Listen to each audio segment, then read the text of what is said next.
नमस्कार, मेरा नाम भाऊ तोरसेकर। आप देख रहे हैं प्रतिपक्ष। दोस्तों, आज मैं बिहार के मुख्यमंत्री और इंडिया अलायंस के जो मुख्य प्रवर्तक थे नीतीश कुमार, उनके बारे में कुछ बात करूंगा। हमारे मराठी में एक फिल्म थी, कोई मुझे याद नहीं, लेकिन उसका एक गाना था। जब आजकल मैं नीतीश कुमार को देखता हूँ तो वो गाना मुझे याद आता है। वो गाना ऐसा था की कोण होतास तू, काय झालास तू, असा कसा वेड्या वाया गेलास तू। ये गाने का मतलब ये है कि आपकी पहचान क्या थी, तुम्हारी पहचान क्या थी और आज तुम क्या बन गए हो। ऐसे क्या हुआ कि तुम बिल्कुल गए गुजरे हो गए। ये उस गाने का आशय है, जो गाने का मुखड़ा था।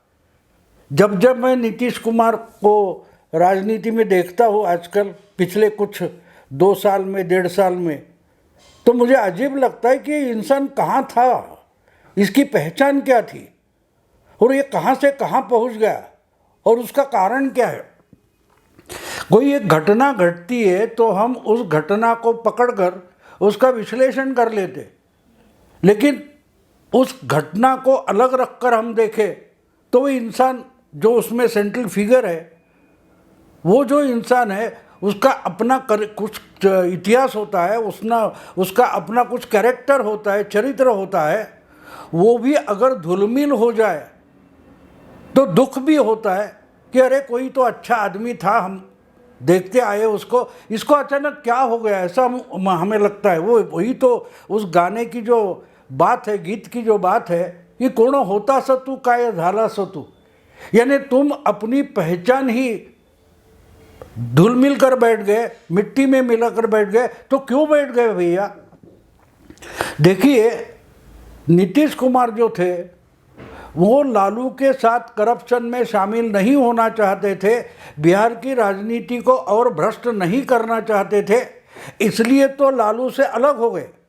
जब देवेगौड़ा देश के प्रधानमंत्री थे कुछ 27 साल पहले, उस समय की बात है कि नीतीश कुमार, जॉर्ज फर्नांडिस और मेरे ख्याल में देवेंद्र सिंह नाम के और एक नेता हुआ करते थे, शरद यादव वगैरह, उनका लालू के करप्शन से झगड़ा हो गया और ये अलग हो गए। और नीतीश को सबक सिखाने के लिए इन्होंने बीजेपी से हाथ मिला लिया और उसके बाद जो पहली पार्टी बनी उसका नाम था समता पार्टी।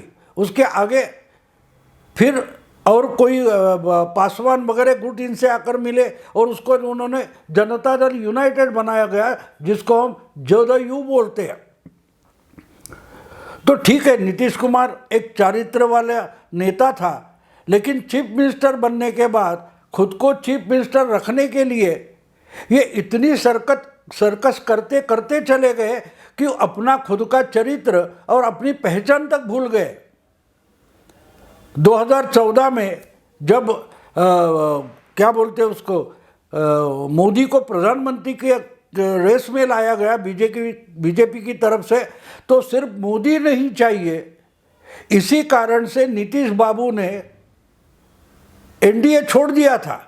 इनके एक साथी शरद यादव, जो आज जीवित नहीं है, हयात नहीं है, वो एनडीए के निमंत्रक हुआ करते थे, कन्वेनर हुआ करते थे, आज हयात नहीं है, लेकिन इनके साथ थे और इनके कारण नीतीश बाबू को मोदी से जलन हो रही थी। इसलिए मोदी को अगर बीजेपी ने लीडर बनाया तो वो एनडीए से हट गए थे, लेकिन भूल गए कि अपने अकेले की ताकत पर नीतीश कुमार कोई नहीं थे। नीतीश कुमार उनका चरित्र था, उनकी लीडरशिप थी, उसका साथ बीजेपी ने दिया, इसलिए तो वो मुख्यमंत्री बने थे। और लालू के खिलाफ जाकर लालू ने जब इनको धुतकारा था, हकल दिया था, तो ये बीजेपी के पैरों पर खड़े हुए थे, अपनी ताकत नहीं थी।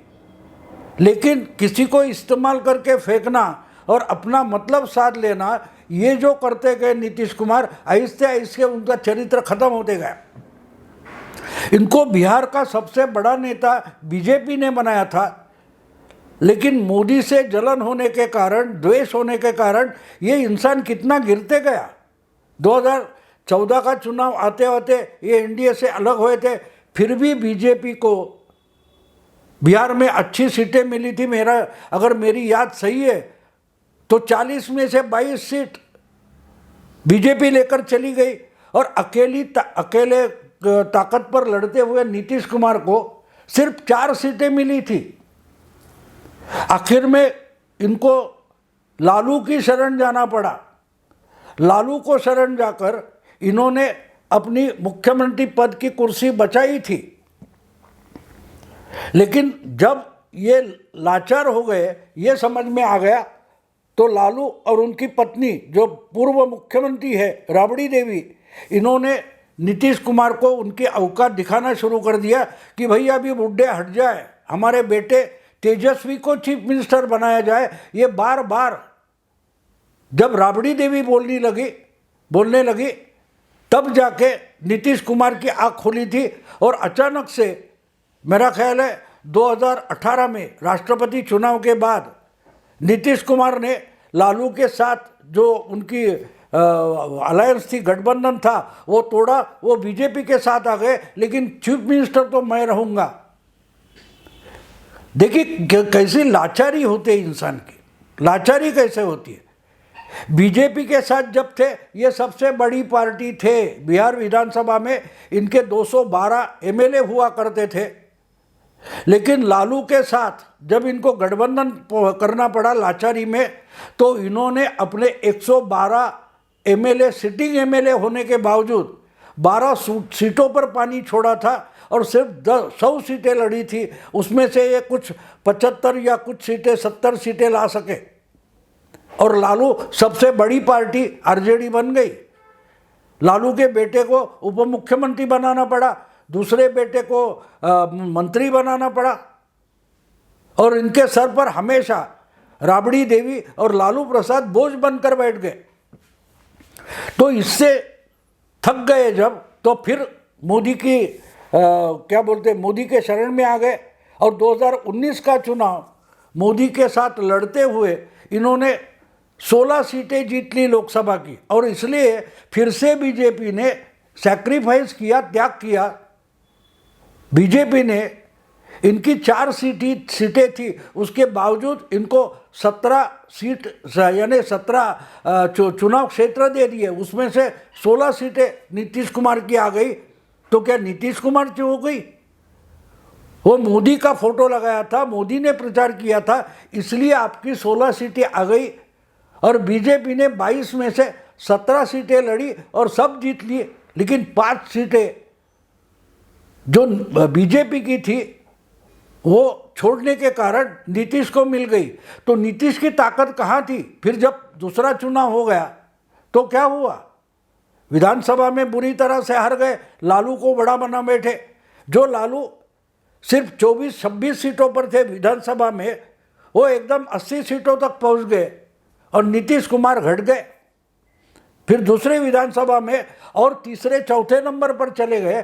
तो अपनी औकात भूलकर जब इंसान कोई बड़ा साहस करने निकलता है तो इसकी ऐसी ही बुरी हालत होती है। लेकिन वो भी बात छोड़ दो, फिर बीजेपी के साथ विधानसभा चुनाव लड़ा, फिर मुख्यमंत्री रहे। बीजेपी के ज़्यादा एमएलए थे, इनसे दुगुना थे, फिर भी बीजेपी ने इनको चीफ मिनिस्टर बनाए रखा। लेकिन जब इंसान की नीयत खराब होती है तो वो सच्चाई भूल जाता है और झूठ को ही सच्चा बताने लगता है। उसका नाम है नीतीश कुमार। अपनी पहचान ही भूलते गए कुर्सी के लालच में। नीतीश कुमार अपनी पहचान इतने भूलते गए, ना भुलाते गए और बदमाश बनते गए। और इसका आज जो हम देख रहे हैं कि 2005 में ये पहली बार चीफ मिनिस्टर बने, 18 साल पहले। उसके बाद बीजेपी के साथ इन्होंने जो 5 साल गवर्नमेंट चलाई, उनकी एक पहचान नहीं बन गई थी। 2005 में नीतीश चीफ मिनिस्टर बनने के बाद अगले मानो 8 साल तक 2013 तक नीतीश कुमार ने बिहार में जो काम किया बीजेपी के साथ मिलकर, उससे इनकी एक पहचान बनी थी। वो नाम से नहीं जाने जाते थे। हमको याद रखना चाहिए, नीतीश कुमार की देश में और बिहार में अपनी एक पहचान बनी थी, और ये पहचान नीतीश कुमार नाम की बिल्कुल नहीं थी। इनको लोग सुशासन बाबू बोलते थे। जिसने लालू और राबड़ी देवी ने जो सत्यानाश करके रखा था, बिहार का पूरा प्रशासन बिगाड़ के रखा था, शासन नहीं था, कानून नहीं था, व्यवस्था नहीं थी, गुंडागर्दी बढ़ती गई थी। बिहार से बहुत सारे व्यापारियों, काम करने वालों, मजदूरों सब पलायन करते जा रहे थे। मजदूर से लेकर कोई कारोबारी तक बिहार छोड़कर लोग भाग रहे थे। स्थलांतर, माइग्रेशन बहुत पैमाने पर हो गया था। उसको फिर से इन्होंने ठीक किया जब बीजेपी के साथ थे। लेकिन इसके बाद सुशासन बाबू करके इनको जो पहचान मिली, नाम मिला, उससे इनको इतना अहंकार हो गया कि अब जब तक मैं जिंदा हूँ तब तक बिहार का नेता सिर्फ नीतीश कुमार रहेगा। और इस हालत में उनका दिमाग चलना बंद हो गया। यही तो बात लालू भी करते थे। आपको याद होगा तो 90 में लालू प्रसाद यादव बीजेपी के सपोर्ट से पहली बार मुख्यमंत्री बने। 1990 तो बीजेपी के सपोर्ट से बने थे और जनता दल के चीफ मिनिस्टर बने थे। बाद में जब उनको चीफ मिनिस्टरशिप छोड़नी पड़ी चारा घोटाले में, तो उन्होंने अपने बीबी को चीफ मिनिस्टर बना लिया और पार्टी यानी जनता दल ने ऑब्जेक्शन ले लिया। तो पूरे एमएलए लेकर लालू प्रसाद ने राष्ट्रीय जनता दल नाम का एक प्रादेशिक दल बनाया था। कहने की बात यह कि उस वक्त लालू क्या बोलते थे, जब तक रहेगा समोसे में आलू तब तक रहेगा बिहार में लालू। लालू ने अपनी क्या पहचान बनाई देखिए। जब तक समोसे में आलू डाला जाएगा तब तक लालू को बिहार में कोई हरा नहीं सकता।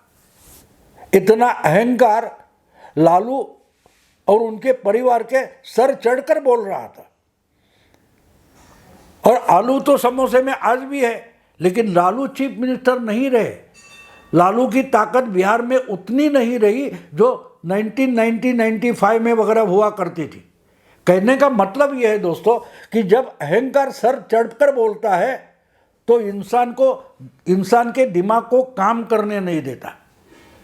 तो जो 90 के दशक में या 2000 के बाद पहले 10 साल में नीतीश कुमार और लालू की हालत थी, बिल्कुल वही सिचुएशन में आजकल यानी पिछले 5-6-10 साल में नीतीश कुमार चले गए कि नीतीश कुमार की इच्छा हो तो ही बिहार के कोई पेड़ का पत्ता हिल सकता है, वरना नहीं हिल सकता। मेरे मुट्ठी में है बिहार की राजनीति, मैं चाहे यहाँ जाऊँ, मैं चाहे वहाँ जाऊँ। इसी ढंग से जब सोच शुरू हो जाती है तो आप वास्तविकता भूल जाते हो। और जब आपका काम कमज़ोर होते चला जाता है, आपकी कर्तव्यगारी कमज़ोर होते जाती है, तब आपको बड़बोलापन करना पड़ता है। और नीतीश कुमार आहिस्ते आहिस्ते उसी लाइन पर चले गए। हमारी महाराष्ट्र की राजनीति का संदर्भ लेकर बोलूं तो आहिस्ते आहिस्ते नीतीश कुमार का उद्धव ठाकरे हो गया, संजय राउत हो गया। और क्यों बोल रहा हूँ, कैसे बोल रहा हूँ, उसका मतलब क्या निकलता है, ये भी बात भूल गए। और देखिए आपके सामने सब चीज़ें हैं। आज इतनी बुरी हालत हो गई है कि मुझे खुद पर शर्म होती है ऐसा वक्तव्य करना ज़रूरी हो गया। अब जो विधानसभा में कुछ बात बोल रहे थे सेक्स एजुकेशन पर, उसमें अपना ज्ञान देने की इनको कोई ज़रूरत नहीं थी। ये सब्जेक्ट मेडिकल हो, बायोलॉजी हो या कोई सेक्स हो, ये राजनीति की बात नहीं है। उसके एक्सपर्ट बहुत सारे हैं, उनसे हमें सीखना चाहिए, उनसे हमें समझना चाहिए। ये छोड़कर जब एक राजकीय नेता लोगों को ज्ञान बांटने की कोशिश करेगा तो बुरी तरह से फंसेगा। और वही तो नीतीश कुमार की बात हो गई, बोलते बोलते वो बोल गए कि एक लड़का और लड़की जवान है तो जो कुछ करना है वो करेगी, लेकिन वो पर्दे के पीछे होता है, उसका जाहिर चर्चा उसकी करने की कोई कारण नहीं होता। लेकिन समझाएगा कौन? हम तो दुनिया के बड़े, हम तो मोदी को हटाएंगे, हम मोदी को आने से रोकेंगे, ये जो दिमाग बन गया है उससे नीतीश कुमार पीछे नहीं आ सकते। मैं बोलता हूँ वो सच है, और नाक रगड़ना ही मेरा अभिमान बन गया। ये जब बातें शुरू हो जाती है कि जिस लालू को हटाने के लिए हम बीजेपी के साथ गए थे, तो अपने अहंकार के कारण लाचार बन गए और उसी लालू के चरण में और शरण में जा पहुंचे, तो उसका अध्ययन करना जरूरी था, उसका कारण समझ लेना जरूरी था। लेकिन अहंकार आपको गलती कबूल करने नहीं देता, गलतियां दोबारा करने को मजबूर कर देता है। और नीतीश कुमार की हालत बिल्कुल वही हो गई है, वो बार बार वही गलतियां कर रहे हैं। एक बार आप मोदी को द्वेष करते करते निकल गए थे, तो बाद में मोदी के साथ आने की ज़रूरत नहीं थी, लेकिन वहाँ गए तो लालू सर पर चढ़कर बैठ गए, तो लालू को हटाने के लिए फिर मोदी को सर पर उठाना पड़ा। फिर बीजेपी के नेता कुछ तकरार कर रहे थे तो फिर लालू के शरण में जाना पड़ा। आप जब इसके या उसके शरण में जाते हो तो बात बिल्कुल सीधी साफ होती है कि आप लाचार हो गए हो। और जो लाचार होता है, ज़रूरतमंद होता है, अंग्रेजी में बोलते हैं बेगर्स हैव नो चॉइस, यानी जो भिखारी होता है, लाचार होता है, उसका अपना कोई चॉइस नहीं होता, वो अपने पसंद से कुछ भी नहीं कर सकता। और फिर भी अगर वो दिखाने की कोशिश करे कि मैं अपने मन का राजा हूँ, तो वो गधा बन जाता है। बीच में मैंने कहीं एक बढ़िया छोटा सा वीडियो देखा था, हेगड़े नाम के डॉक्टर है, उन्होंने टेंशन का जो वर्णन किया है वो मुझे बहुत पसंद आया। डॉक्टर हेगड़े बोलते हैं कि अगर कोई बंदर खुद को शेर बना के या शेर बताकर लोगों के सामने पेश करता है तो हमेशा टेंशन में रहता है। उसका टेंशन, मन में दबाव क्या होता है, उसको डर लगता है कि कोई मुझे बंदर समझ के पहचान ना ले, तो मैं शेर हूँ, ये बार बार बताना पड़ता है। जो अज्ञानी है वो ज्ञानी बनने का नाटक करता होगा तो अपने ज्ञान का मुखौटा फटेगा, उसका डर ही उसका टेंशन होता है। और नीतीश कुमार बिल्कुल उसी हालत में चले गए, और इसलिए विधानसभा में जो नहीं बोलना था वो बोल गए, और अब उनको उस पर ही माफ़ी मांगनी पड़ी है। और इतना ही नहीं, उस समय किसी ने एक अच्छी क्लिप डाली है इंटरनेट पर कि उनकी ही पार्टी की, उनके ही सरकार की एक मंत्री है, औरत है, महिला है, वो सर पकड़ कर बैठ गई है जो बोल रहे थे। तो ये बोलने की ज़रूरत थी? बिल्कुल ज़रूरत नहीं थी। लेकिन ज्ञान बांटने की आदत जब पड़ जाती है, मोदी को हराना आपकी ताकत नहीं है, आपके औकात की बात नहीं है, फिर भी करने निकलते तो हर बात में ज्ञान बांटना शुरू कर देते हैं, हर बात में अपनी ताकत दिखाना शुरू कर देते हैं, हर क्षेत्र में अपना ज्ञान दिखाना शुरू कर देते हैं। और वही बात जैसे राहुल गांधी की थी वही नीतीश की हो गई। और जिनकी पहचान बिहार के चीफ मिनिस्टर होने के बाद एक अच्छी खासी उनकी तस्वीर बनी थी कि नीतीश कुमार नहीं, ये तो सुशासन बाबू है। 2005 से लेकर 2012 तक नीतीश कुमार एनडीए में थे, चीफ मिनिस्टर थे, और उनकी पहचान क्या थी कि नीतीश बाबू का मतलब बिहार को सुधारने वाला कोई प्रेषित आ गया है, पैगंबर आ गया है, कोई देवदूत आ गया है, इनको लोग सुशासन बाबू बोलते थे।